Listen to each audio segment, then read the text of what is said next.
Good evening and welcome to Point of View. I'm Chris Berg. Thank you so much for joining us. Coming up here in just a moment, I had a fantastic conversation with Senator Kevin Cramer about filling the vacancy on the Supreme Court. Now, earlier today on his radio show, Rush Limbaugh suggested that the GOP should just forego any Senate Judiciary Committee. Look, they say they got the votes. Just bring it to the floor. Don't let any of these Republicans get squishy and just put this new justice on the Supreme Court. So I asked Senator Cramer about that and much, much more.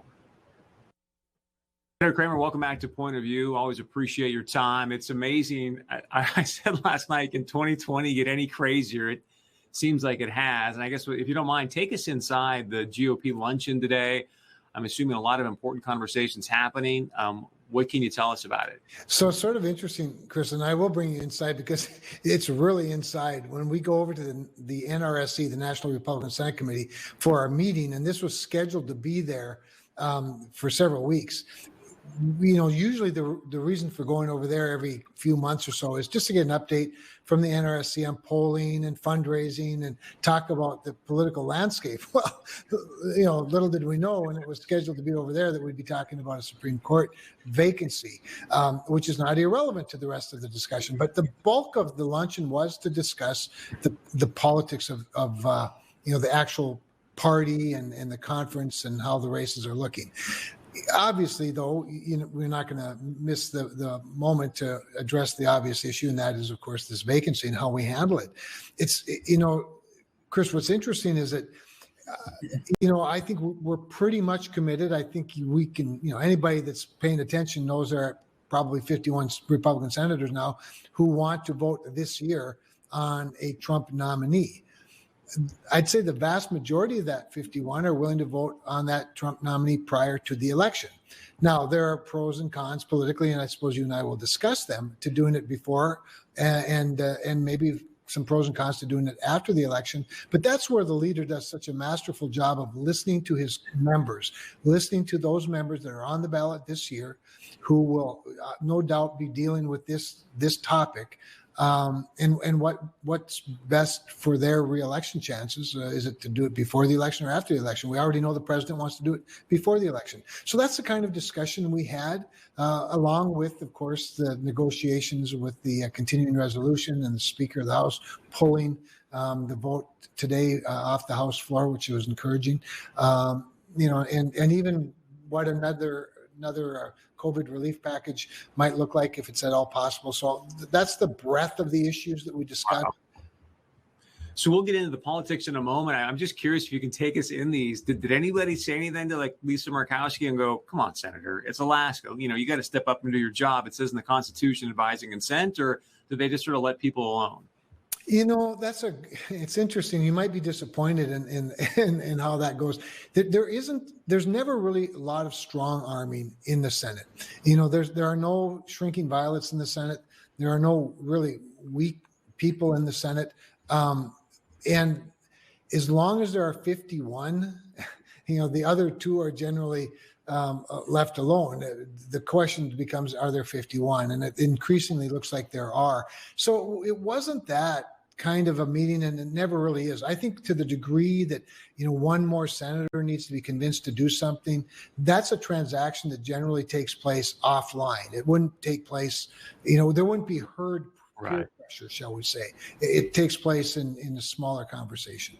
You just said that there's no shrinking violets in the U.S. Senate. I think there's some viewers that may disagree with that assessment. And I say this because earlier today, I don't know if you saw the news, but Rush Limbaugh floated an idea I want to put by you. He suggested on his radio show this morning, hey, you know what? Because there's so many GOPers that could weaken the knees during these hearings, that just skip the Judicial Committee hearings and just go right to a Senate floor vote. What say you?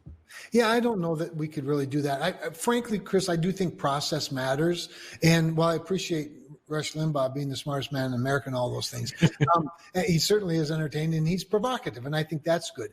But process does matter, and how people perceive the process matters. It matters in terms of the confidence that people will have with the ultimate outcome of it. And to be truthful, I think we're in a good spot, Chris. I think politically we're in a good spot to confirm a conservative justice. and to secure the best opportunity for Republicans to hold the Senate and the White House.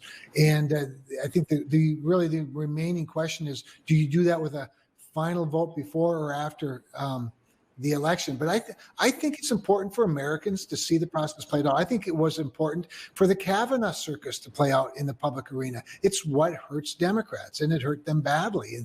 And I think it's good for America to see the process, see the types of questions, hear the questions that are asked of a Supreme Court nominee, and then listen to that nominee's answers. I think some may agree with you, but the challenge is what sticks out of my mind is Jeff Flake in that elevator, right? Like, that was a setup. The Democrats, I've heard now that Senator Graham's going to have a 3 days of hearing. The Democrats are going to say that's not long enough. I mean, they are going to pull out, as you know, every arrow in the quiver to try and muck this up. Sure. Do you feel that there's a strong enough, I guess, or these guys have a strong enough spine to stand up against people meeting them at elevators? We've seen people now going to Senator McConnell's houses. Are they strong enough in their yes to get through this? I think they are, Chris. And the biggest reason is that they've all been through Kavanaugh. They saw it play out. They saw the ramifications of it. I might remind you, Jeff Flake is a former senator. So it's not. I think there's more resolve than ever. The fact that so many members came out early supporting the president's both constitutional right and responsibility, and supporting his decision to have a nominee and to bring that nominee before the Senate for confirmation sometime this year, if not before the election. And I think the increasing momentum is with doing it before the election. It's certainly not unanimous, but it might be consensus. But yeah, I'm not worried. I will tell you what I would worry about. What I'd worry more about is wait until after the election and say something bad happens, and how would the election inform us? That I think that runs as much risk as as the alternative, quite honestly, although it doesn't for me.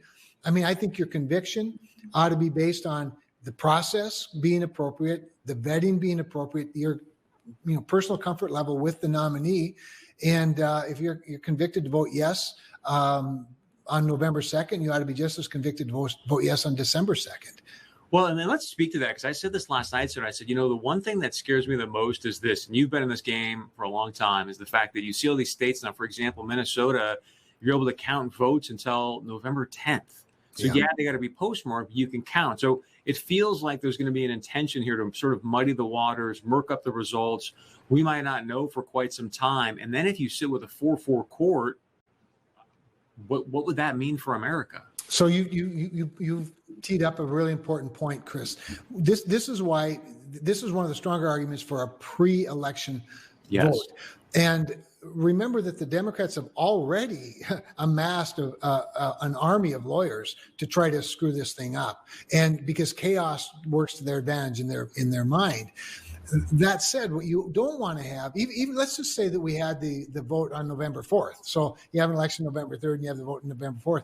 But you need a Supreme Court that has a 9-member, fully robed court that's ready to not just vote on a potential conflict, but to hear the case as well. So it's going to be expedited if that's what happens, much like it was, of course, in the Al Gore, George Bush race, if that happens. So you do have to be ready, robed and ready to go, shall we say.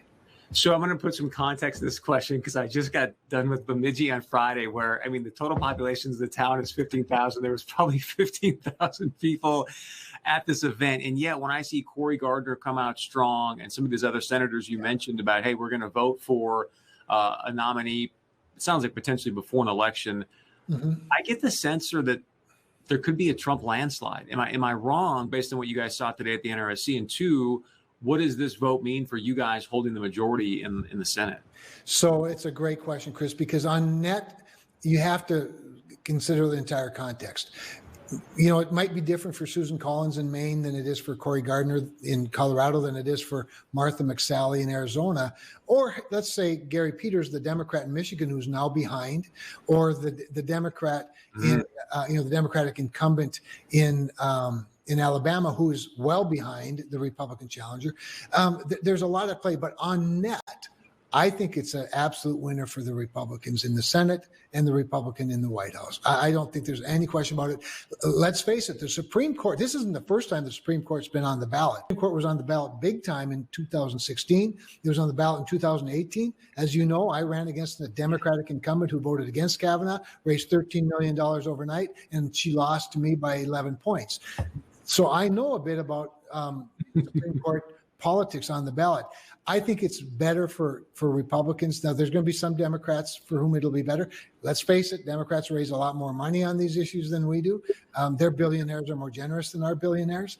But that said, think of Lindsey Graham. He's on the ballot. He's in the tough race right now. Yeah. Chairman, I was asked by the Gaggle here today, that the Washington News Corps, about how I thought this was going to play for Lindsey Graham. Isn't it going to make it more difficult? And I said, absolutely not.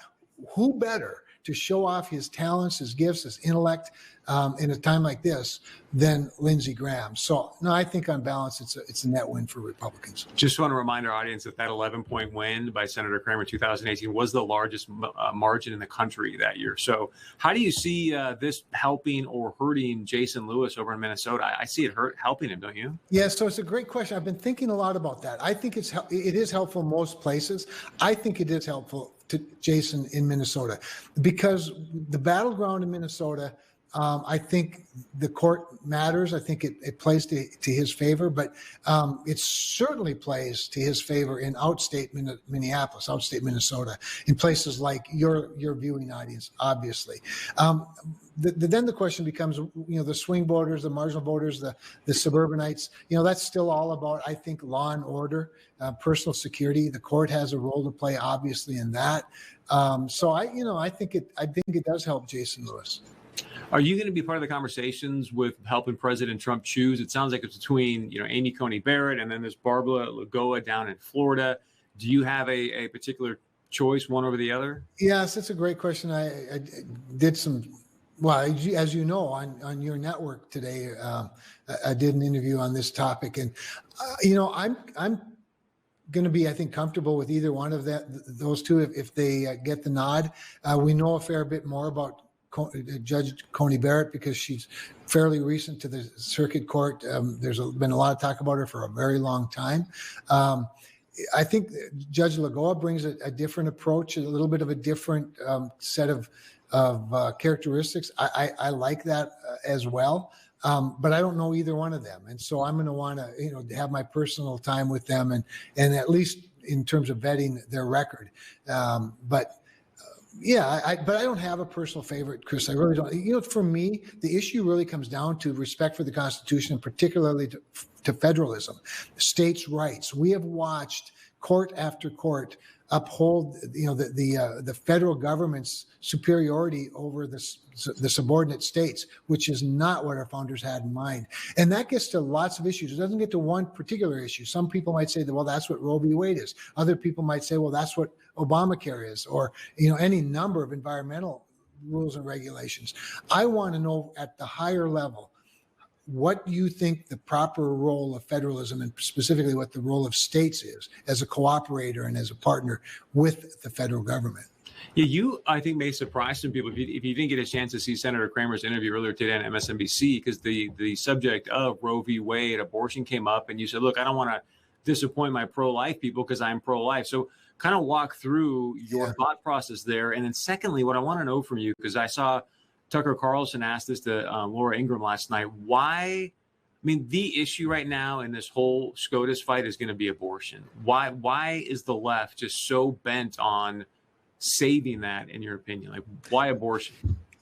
For the life of me, I don't get it. I can't. It's one of those issues that's hard for me to wrap my mind around, except to say that they've been so taken over by the far left that only far left candidates are even allowed to run as Democrats. Nancy Pelosi has put up candidates against pro-life Democratic incumbents in primaries to get rid of them, to purge them from their party, which is part of why we have this huge dug-in divide in the country, because you're no longer allowed to be a moderate Democrat. So I don't know why. I think part of it is the industry is very supportive of Democrats. They've figured out they're the good guys in their world. But the reason, don't get me wrong, abortion's still a very high priority for me. But I think if you settle the issue of the law and the Constitution, individual rights and states' rights, you settle lots of other issues, including abortion. But remember, Roe v. Wade, just for the folks in Fargo-Moorhead, if Roe v. Wade were overturned today, tomorrow the abortion clinic in Fargo would move to Moorhead, and it would still be able to operate.